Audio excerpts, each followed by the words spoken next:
सोचिए, अगर कल से आपको हर फिल्म सिर्फ एक ही ऐप पर देखनी पड़े तो समझ लीजिए एंटरटेनमेंट आज़ाद नहीं रहा। आज की कहानी सिर्फ बिजनेस की नहीं, आज की कहानी है ताकत की। एक ऐसी डील जो अगर हो गई तो पूरी इंटरटेनमेंट इंडस्ट्री को हिला सकती है। और सवाल ये नहीं है कि नेटफ्लिक्स क्या कर रहा है, सवाल ये है कि दुनिया इससे क्यों डर रही है। अब जरा ध्यान से सुनिए। टेलीकॉम में कौन? जियो और एयरटेल। फूड डिलीवरी में जोमेटो और स्विगी।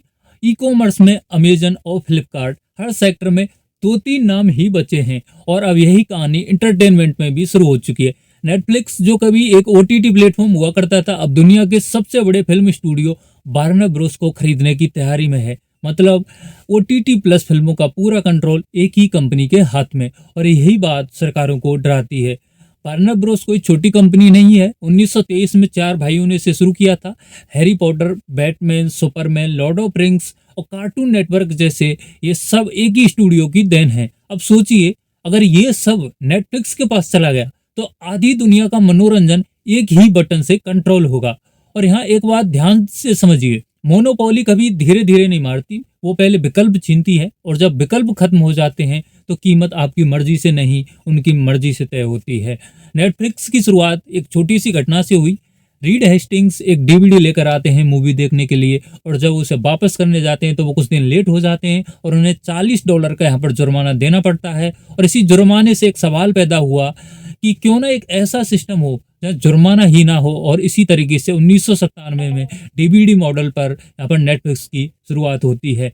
और 2024 आते आते नेटफ्लिक्स $424 बिलियन का एक बहुत बड़ा एम्पायर खड़ा कर देती है। आज नेटफ्लिक्स 190 से प्लस अधिक देशों में मौजूद है। ओटीटी मार्केट का लगभग 40% हिस्सा ओन करती है। लेकिन नेटफ्लिक्स यहाँ पर ही नहीं रुका। नेटफ्लिक्स ने यहाँ पर 3 ऐसी चीजें की जिससे पूरा गेम ही पलट गया। ओरिजिनल कंटेंट, बिंज वॉचिंग और फैमिली शेयरिंग, जिसे बाद में बंद कर दिया गया। जैसे जैसे कंपनी बड़ी होती गई, यूजर पर ग्रिप टाइट होती गई और मोनोपोली का यही पैटर्न है।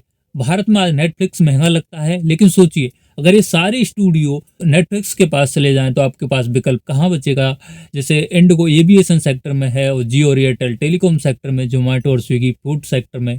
दाम बढ़ते हैं, आप बदल नहीं सकते, इसलिए अमेरिकी सरकार डरी हुई है। डोनाल्ड ट्रंप ने साफ कहा है कि इस डील की सरकारी जांच होगी। क्यों? क्योंकि कल को नेटफ्लिक्स सब तय करेगा कौन सी फिल्म बनेगी, कौन सी फिल्म नहीं बनेगी, कौन सा हीरो होगा, कितनी कीमत पर आप मूवी देखेंगे। अब आप 3 बातें याद रखिए: विकल्प, कीमत और आज़ादी। जब ये तीनों एक कंपनी के हाथ में चले जाएं तो नुकसान जनता का होता है। आज नेटफ्लिक्स है, कल कोई और होगा। सवाल ये नहीं कि कंपनी कितनी बड़ी है, सवाल ये है कि क्या हम सवाल पूछेंगे।